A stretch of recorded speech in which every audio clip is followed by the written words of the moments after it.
Let me discuss finding the mean of group data. There are two methods in your course right now, that is direct method and assume mean method. So let me discuss these two methods by the help of examples. First of all, direct method. Suppose you are being given a data for which you have to find the mean. तो generally आपको question में क्या दिया जाएगा, जैसे ये दो column दिए जाएंगे, दिस इज हाइडन. आपको ये दो कॉलम दिए गए हैं, क्लास इंटरवल और नंबर ऑफ स्टूडेंट यानी कि फ्रीक्वेंसी, और आपको इसका मीन निकालना है. तो आप देख रहे हैं यहाँ पे क्लास इंटरवल्स हैं 10 to 25, 25 to 40, 40 to 55, 55 to 70, 70 to 85, 85 to 100, और हर क्लास इंटरवल की फ्रीक्वेंसी आपको दी गई है नंबर ऑफ स्टूडेंट की फॉर्म में, जिसे FI से डिनोट किया गया है. अब हमें इसका मीन निकालना है. तो देखिए स्टेप बाय स्टेप हम चलेंगे. देखिए जब आपको टेबल में ये इन्फॉर्मेशन दी जाती है तो पहला स्टेप जो आपका मीन निकालने का होता है वो होता है finding the class mark. Now we know that class mark कैसे निकलता है. किसी भी क्लास इंटरवल के लिए lower limit plus upper limit divided by 2, और इन अदर वर्ड्स हम कहते हैं क्लास मार्क जो होता है वो पर्टिकुलर क्लास इंटरवल की मिडल मोस्ट वैल्यू होती है.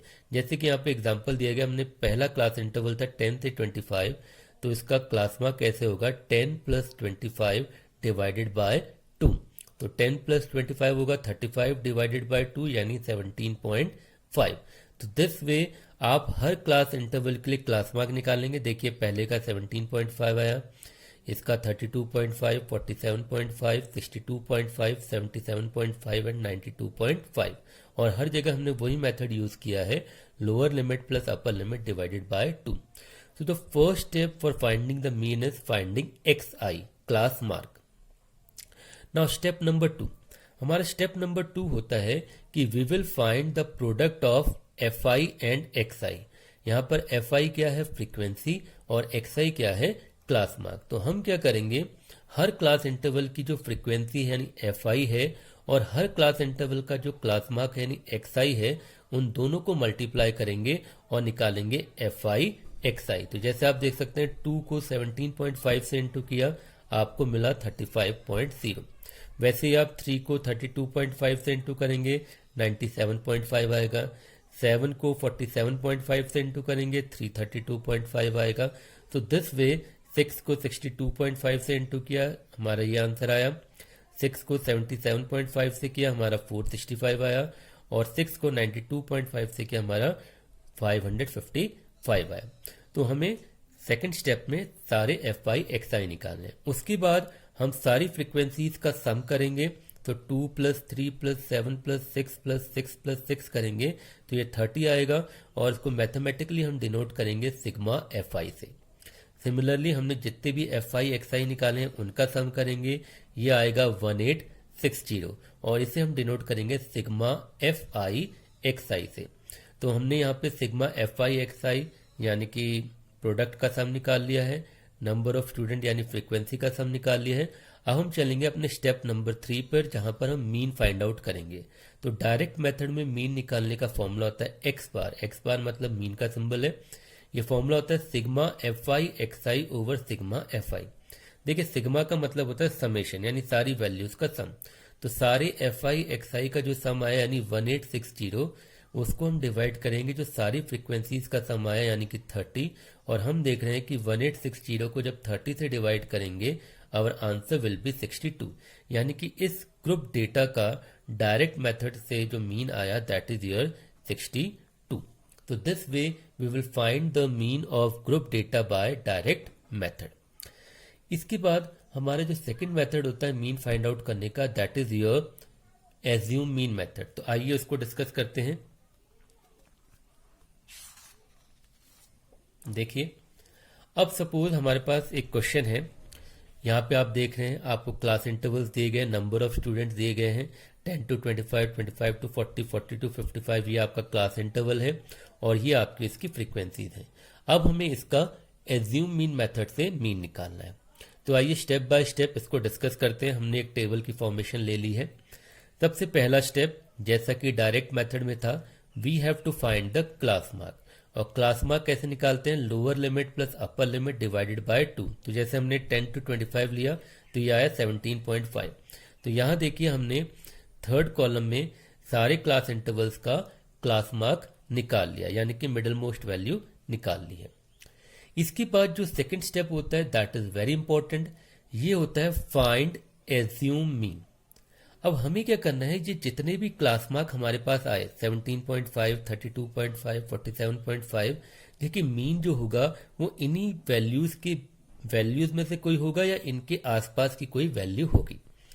तो एज्यूम मीन मेथड में क्या करते हैं कि सबसे पहले हम एक मीन को एज्यूम करते हैं, यानी हम इन सारे एक्साइज में से कोई एक वैल्यू ले लेते हैं जिसे हम अपना एज्यूम मीन मानते हैं।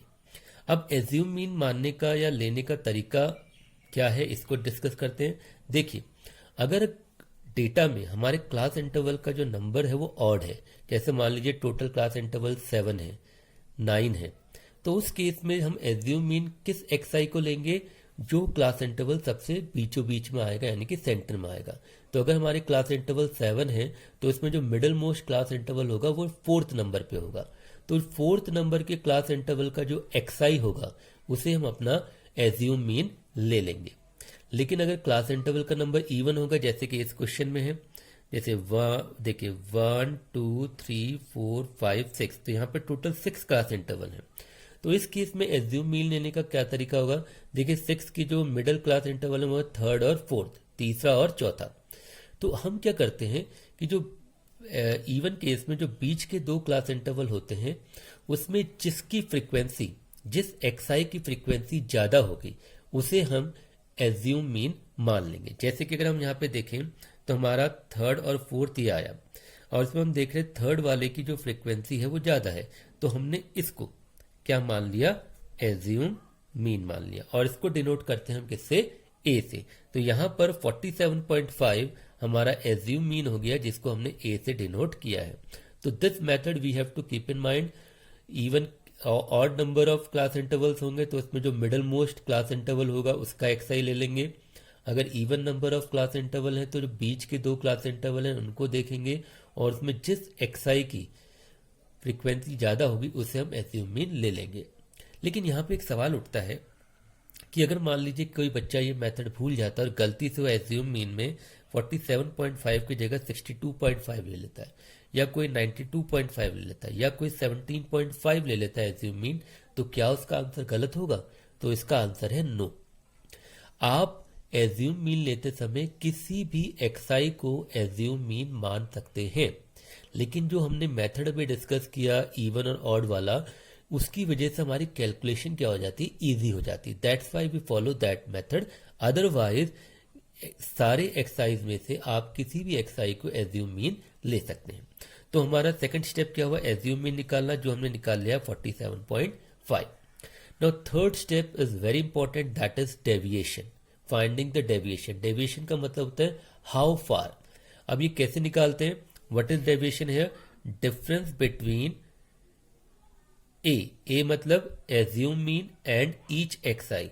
तो हमें देखना है कि जितने भी हमारे एक्सआई आए उनका इस एज्यूम मीन से डिफरेंस कितना है, यानी कि कितना वो एज्यूम मीन से फार अवे है या डेविएट कर रहा है। दैट इज कॉल्ड डेविएशन, जिसे हम डीआई से निकालते हैं, और डीआई निकालने का फॉर्मूला होता है एक्स आई माइनस ए, यानी एवरी क्लास इंटरवल के लिए जो एक्सआई होगा उसको ए में से माइनस करेंगे, आपका डीआई निकल जाएगा। जैसे देखिए 4th कॉलम में पहले वाले क्लास इंटरवल का एक्सआई आया था 17.5, तो 17.5 माइनस 47.5 किया तो हमने ये आया -30। फिर दूसरे वाले में हमारा एक्सआई था 32.5, तो 32.5 को 47.5 से माइनस किया, हमारा आंसर आया -15। नेक्स्ट में 47.5 था हमारा ए, और एक्सआई भी 47.5 है, तो दोनों का डिफरेंस क्या आया, 0। ऐसे करके हम नेक्स्ट में चलेंगे। अब हमारा एक्सआई है 62.5, तो 62.5 माइनस 47.5 करेंगे, that will be 15। So same way we will find the DI for next 2 columns. तो आप क्या देख रहे हैं कि जो रो हमारी एज्यूम मीन वाली थी वहां पे तो हमारा डीआई क्या आया, 0 आया, उसके ऊपर हमारा डीआई नेगेटिव आ रहा है, उसके नीचे हमारा डीआई पॉजिटिव आ रहा है। तो ये पैटर्न होता है कि जो क्लास इंटरवल आपने एज्यूम मीन मान लिया, यानी जिस एक्सआई को, उस क्लास इंटरवल के लिए डीआई 0 हो जाएगा, उसके ऊपर की तरफ नेगेटिव वैल्यूज आएंगी और नीचे की तरफ पॉजिटिव वैल्यूज आएंगी। और अगर आपका क्लास इंटरवल यूनिफॉर्म है यानी कि उसका क्लास साइज यूनिफॉर्म है तो जीरो के ऊपर जो नेगेटिव में वैल्यू आएंगी वही वैल्यू जीरो के नीचे पॉजिटिव में आएंगी। तो इस तरीके से हम अपना डेविएशन निकालते हर xi का from assume mean. This is step number 3। अब इसके बाद हमारा जो नेक्स्ट स्टेप होता है वो होता है सिग्मा fi di निकालना, यानी कि हम जो भी di आए हैं उसको फ्रीक्वेंसी से मल्टीप्लाई करेंगे और देखेंगे क्या प्रोडक्ट आया। तो जैसे देखिए यहाँ पे 2 है, 2 को हमने -30 से इंटू किया, ये आया -60। 3 को -15 से किया -45। 7 को 0 से किया 0। 6 को 15 से किया 90। 6 को 30 से किया 180 और 6 को 45 से किया 270।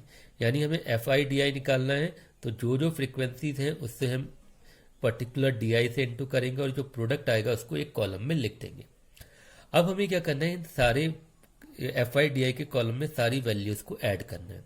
तो इसको ऐड करने का तरीका सिंपल ये होता है कि हम सारी नेगेटिव वैल्यूज को एक साथ ऐड कर लेते हैं, सारी पॉजिटिव वैल्यूज को एक साथ ऐड कर लेते हैं, फिर जो दोनों सम आए उनको आपस में माइनस कर देते हैं, क्योंकि हम जानते हैं कि माइनस प्लस माइनस होता है। और उसके बाद जो बड़े सम के आगे साइन होता है उसको हम यूज करते हैं। तो जैसे हमने 90, 180 और 270 को ऐड किया, हमारे पास एक वैल्यू आएगी। 60 और 45 को ऐड करेंगे, -105 आएगा। दोनों सम को हम माइनस कर देंगे तो 435 आएगा। और क्योंकि नीचे वाला ये सम बड़ा होगा तो इसके आगे प्लस का साइन, हमारा आंसर आ जाएगा +435। तो हमें सारे FIDI का समेशन कर लेना है। इसी के अलावा हम सारी फ्रीक्वेंसीज का सम निकाल लेंगे, यानी सिग्मा FI निकाल लेंगे। तो now we have got sigma FIDI और सिग्मा FI। अब हम प्रोसीड करेंगे how to find the mean by using the formula. अब देखिए स्टेप नंबर 4 हमारा है फाइंडिंग द मीन। अब मीन कैसे निकालेंगे? मीन निकालने का फॉर्मूला है x bar equals to a plus sigma FIDI over sigma FI। यहाँ पर a क्या है? एज्यूम मीन, जो हमारा कितना आया था 47.5। सिग्मा FI सारी फ्रीक्वेंसीज का सम जो हमारा 30 आया था। और सिग्मा FIDI हमारा FIDI का जो प्रोडक्ट था उन सबका सम आया 435। इसको हमने यहाँ पुट किया तो ये आ गया 47.5 प्लस 435/30। 435 को 30 से डिवाइड किया 14.5 आया। तो 47.5 और 14.5 को ऐड किया, हमारा आंसर क्या आ गया 62। तो हम देख रहे हैं कि डायरेक्ट मेथड से हमने मीन निकाला था वो भी 62 आया, एज्यूम मीन से मीन निकाला वो भी 62 आया। So these are the two methods of finding the mean, that is direct method and assume mean method.